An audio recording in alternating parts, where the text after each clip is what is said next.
So growing up in the 60s, it was different. It was different. It was very, very different. A lot different than it is now. I mean, I lived in a small town, and the biggest industry there was logging. So it would have been the lumber companies and things like that, but also farming. Farming and logging were the two things that were kind of like mainstream in the area that I lived. So growing up, if you didn't have a farm, if you didn't have the land to grow a farm and to grow crops, you were at the mercy of, the prices of the stores that were in the area. Now, we didn't have a lot of stores. In the area that I lived, we had a small store just down the road from where I lived. And it was like it was the old-fashioned idea of a convenience store. Now they carried lots of candy. I remember they had this front facing counter, and it had a glass window, and underneath that glass window there was candy.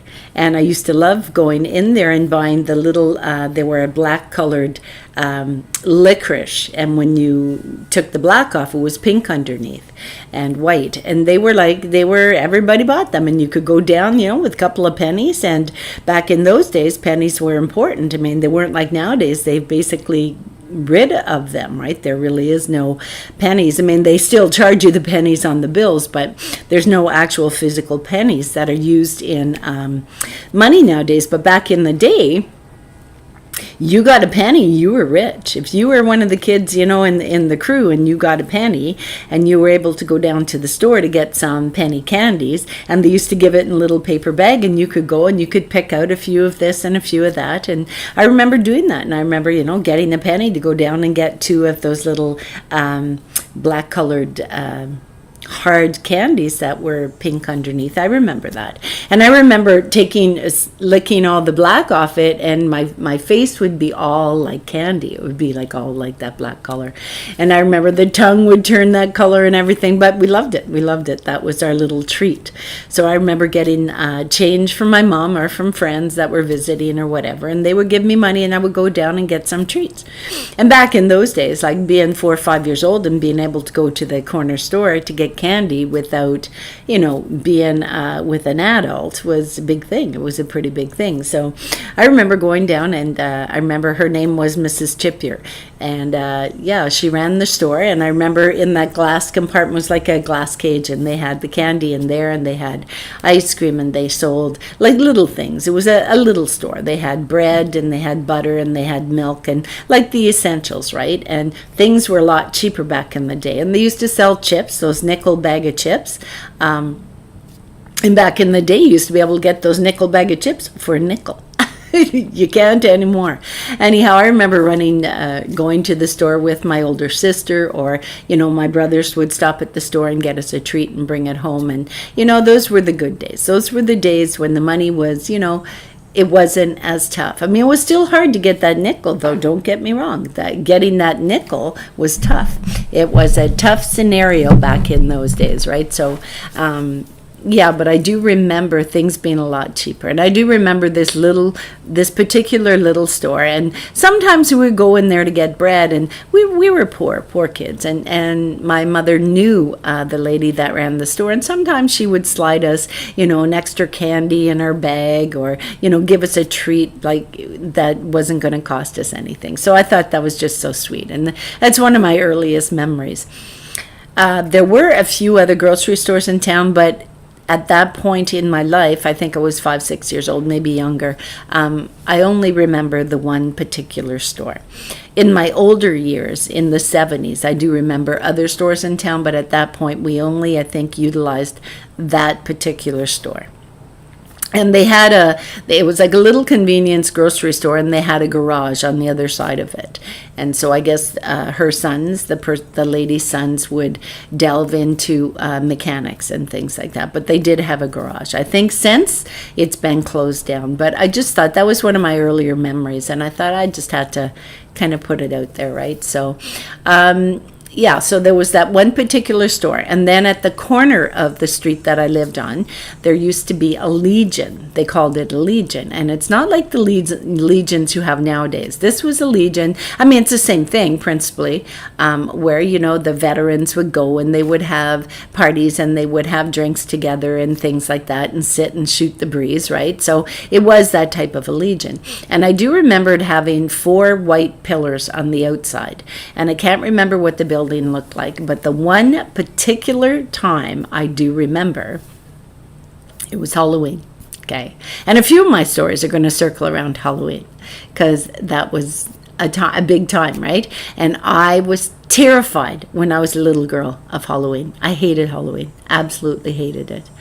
And the reason why is because of this one particular incident. Okay, so we used to get dressed up for Halloween, but we always wore like the costumes that you would make yourself. Like we'd dress up as hobos and, you know, things like that. And so I would wear baggy clothes, and I would have like a pillow in my belly, and, you know, rickety old shoes, and have a dirty face like I was a hobo, right? And carry a thing. Anyway, so this one particular Halloween, my mother decided we couldn't afford to buy candy to give out to the kids. So I remember, like, you know, like maybe Aunt Jackie's apples and giving the kids apples, right? Back in the day, we were allowed to do that back in the day. Nowadays, you have to be prepared, like scared about razors and the shit being put in the apples. But back in the day, it wasn't like that. It wasn't like that. You could trust your neighbor. Anyhow, the Legion at the end of our street, they had a party. And the party they had was for the kids, and they would give out candy. So my mother thought, okay, well, I can't afford any candy, so let's take the kids there. And so I remember my sister, myself, and maybe my older brother, my youngest brother, who was older than me. He might have come, but I'm not really sure, because he hung around with the teenage boys, and so I think he might have been off gallivanting with them or going trick-or-treating with them. However, I remember this one particular time going to the Legion party, and they had red lights outside the Legion, and they were, you know, those strobe lights, and they were red, and it was made to look like the gates of hell. Now, don't forget, right? I went to school in a Catholic school, and they were very strict in that Catholic school. But even growing up, even as a young girl, like 4 or 5 years old, I mean, we used to go to church all the time, and my mother would make us pray the rosary every day, and then she'd put a star on this poster above the table for every time we said a rosary. So, like, I was grown up in the era where, you know, like, you were scared of the devil, right? Well, here you go. So they had this party, and they had the Legion to look like hell. And so they had red, and they had red strobe lights, and they had it going back and forth, the strobe lights, and they had, like, the inside was decorated like the gates of hell, and there was the devil was sitting in a chair in the Legion, in a chair. And we went in the door. Yeah. Think about this. I'm 4 or 5 years old, right? I can't remember. I might have been 5, but I'm little. I'm a little girl, right? And I walk in that door, and they're playing like really weird music, and they've got the strobe lights, and I was terrified. And the devil motioned for me to go to him, and that was the end of that. What's the end of that? I was out of there like a bat out of hell. I remember turning on my heels and running out the front of the door, leaving my mom standing there with my sister and my brother, running out the door and running home, running down the street. That's my memory of it. So I either made it all the way home or I made it out the door before they caught me, right? But I was petrified. The devil motioned for me to go to him, and he was going to give me a candy, and I was like, no chance in hell. And I beelined it, turned around, and ran out the door. And after that, I never enjoyed Halloween when I was a young kid. But there were times up until then that, my brother, my sister and I would go out for Halloween in the neighborhood, and we used to get a lot of candy. We would take a big white pillowcase, and we would get a lot of junk food. Oh, trust me, they would load us up because they knew we were the poor kids down the street, and we never came home without a full bag of candy. However, I don't know how many of you had brothers like mine. They weren't the nicest, and they used to steal our candy. And I remember my older brother, okay, not my younger brother. I don't remember my younger brother doing it, but my older brother, and you know who you are, not the one that passed, but the next one down, and you know who you are, right? Him and his friends, and I'm pretty sure it was him. I'm pretty sure it wasn't my younger brother. I'm pretty sure it was my older brother. Him and his friends stole our bags of candy, and we had big pillowcases. I remember being devastated, just devastated because he stole our candy. Like, why would you do that to a little girl? Do you know that I carried that with me for years? Like, are you watching this, big bro? Anyway, then there was other kids that did it. There was neighborhood kids and, teenagers that would steal our bags of candy. But, and I wouldn't say it was all in fun because it was kind of greedy. But, yeah, I mean, it wasn't no big deal, right? It was no big deal. I mean, it wasn't death defying. They stole our candy. They probably saved my life because probably would have ate all the candy. You know what I'm saying? So probably would have had cavities. I never had any cavities as a kid. So, and that's because I had older brothers who stole our candy. Anyhow, those were two stories from Halloween that I just had to talk about because I remember them just like it was yesterday. Just like it was yesterday. And one other circumstance I remember, I'm kind of getting off on a tangent about Halloween, but one other story that I remember is, I'm going to try to put my microphone here because I'm not sure if the volume is loud enough. So one other time in Halloween, I remember,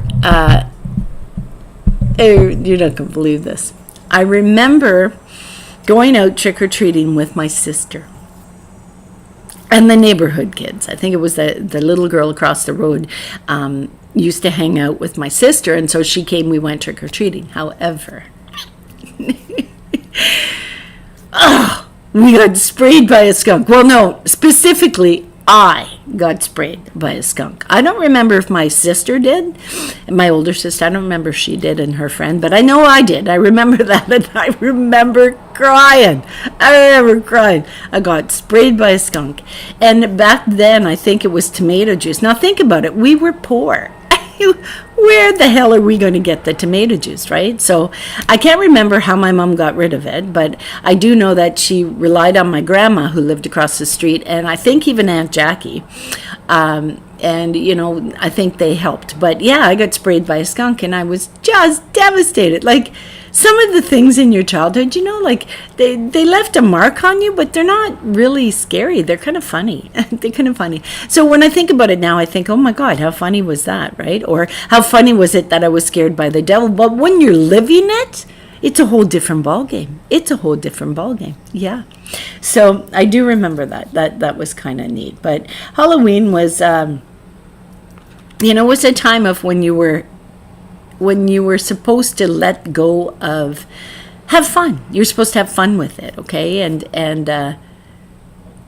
we used to have scary costumes. Like, we never bought them. We used to make our own. We always went out as a hobo. Every year we went out as a hobo or a princess. I remember one time having a face mask, one of those real hard plastic ones that were just horrible. They were just horrible, fall offs all the time and everything, right? But it was a hard plastic, and I remember it was Snow White.